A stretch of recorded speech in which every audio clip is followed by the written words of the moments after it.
Nyarlathotep. Crawling chaos. Us. I will tell the ident. Void. I do not recall distinctly when it began, but it was months ago. The general tension was horrible.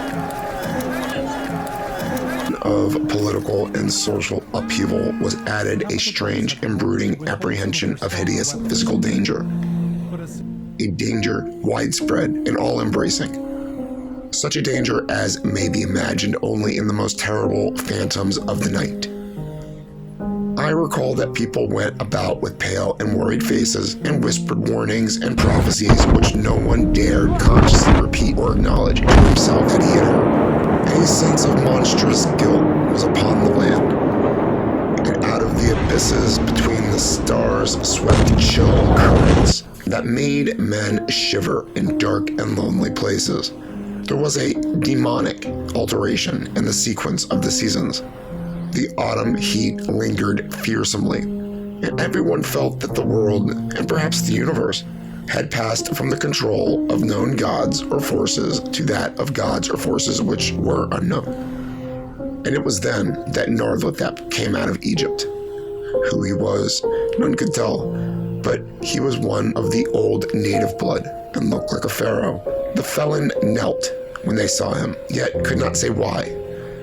He said he had risen up out of the blackness of 27 centuries, and that he had heard messages from places not on this planet. Into the lands of civilization came Nyarlathotep, swarthy, slender, and sinister, always buying strange instruments of glass and metal and combining them into instruments yet stranger. He spoke much of the sciences, of electricity and psychology, and gave exhibitions of power, which sent his spectators away speechless, yet which swelled his fame to exceeding magnitude. Men advised one another to see Nyarlathotep, and shuddered.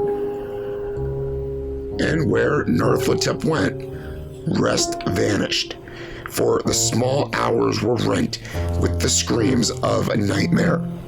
Never before had the screams of nightmare been such a public problem. Now the wise men almost wished they could forbade sleep in the small hours, that the shrieks of the cities might less horribly disturb the pale, pitying moon as it glimmered on green waters, gliding under bridges, and old steeples crumbling against a sickly sky.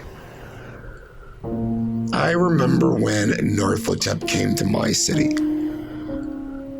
The great, the old, the terrible city of unnumbered crimes.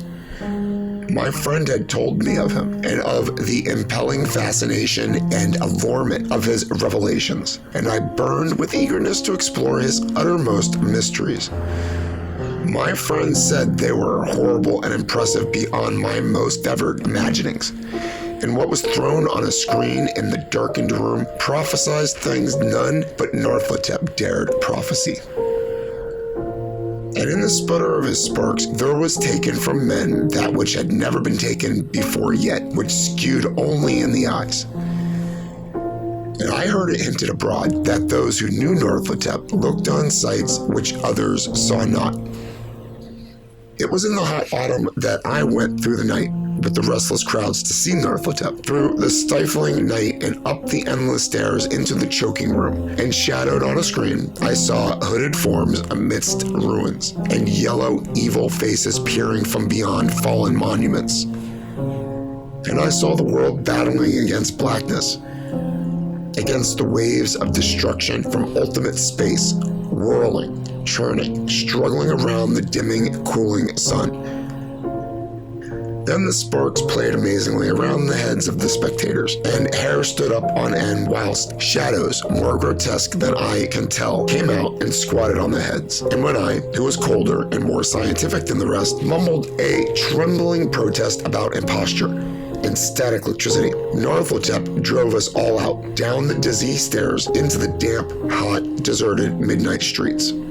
I screamed aloud that I was not afraid, that I never could be afraid, and others screamed with me for solace. We swore to one another that the city was exactly the same, and still alive. And when the electric lights began to fade, we cursed the company over and over again, and laughed at the queer faces we made. I believe we felt something coming down from the greenish moon, for when we began to depend on its light, we drifted into the curious involuntary marching formations and seemed to know our destination, though we dared not think of them. Once we looked at the pavement and found the blocks loose and displaced by grass, with scarce a line of rusted metal to shew where the tramways had run. And again, we saw a tramcar alone, windowless, dilapidated, and almost on its side. When we gazed around the horizon, we could not find the third tower by the river, and noticed that the silhouette of the second tower was ragged at the top. Then we split up into narrow columns, each of which seemed drawn in a different direction. One disappeared in a narrow alley to the left, leaving only the echo of a shocking moan. Another fell down a weed-choked subway entrance, howling with a laughter that was mad. My own column sucked toward the open country, and presently I felt a chill which was not of the hot autumn, for as we stalked out of the dark moor, we beheld around us the hellish moon glitter of evil snows. Trackless, inexplicable snows, swept asunder in one direction only, where lay a gulf, all the blacker for its glittering walls. The column seemed very thin indeed as it plodded dreamily into the gulf. I lingered back, for the black rift in the green-litten snow was frightful, and I thought I heard the reverberations of a disquieting wail as my companions vanished. But my power to linger was slight. As if beckoned by those who had gone before, I half floated between the titanic snowdrifts, quivering and afraid, into the sightless vortex of the unimaginable. Screamingly sentient, dumbly delirious, only the gods that were can tell. A sickened, sensitive shadow writhing in hands that are not hands, and whirled blindly past ghastly midnights of rotting creation, corpses of dead worlds with sores that were cities, charnel winds that brush the pallid stars and make them flicker low. Beyond the world's vague ghosts of monstrous things, half-seen columns of unsanctified temples that rest on nameless rocks between space and reach up to a dizzy vacua above the spheres of light and darkness. Through this revolting graveyard of the universe, the muffled, maddening beating of drums and thin, monotonous whine of blasphemous flutes from inconceivable, unlighted chambers beyond time, the detestable pounding and piping whereon to dance slowly, awkwardly, and absurdly, the gigantic, timbrous, ultimate gods, the blind, voiceless, mindless gargoyle whose name is Nyarlathotep.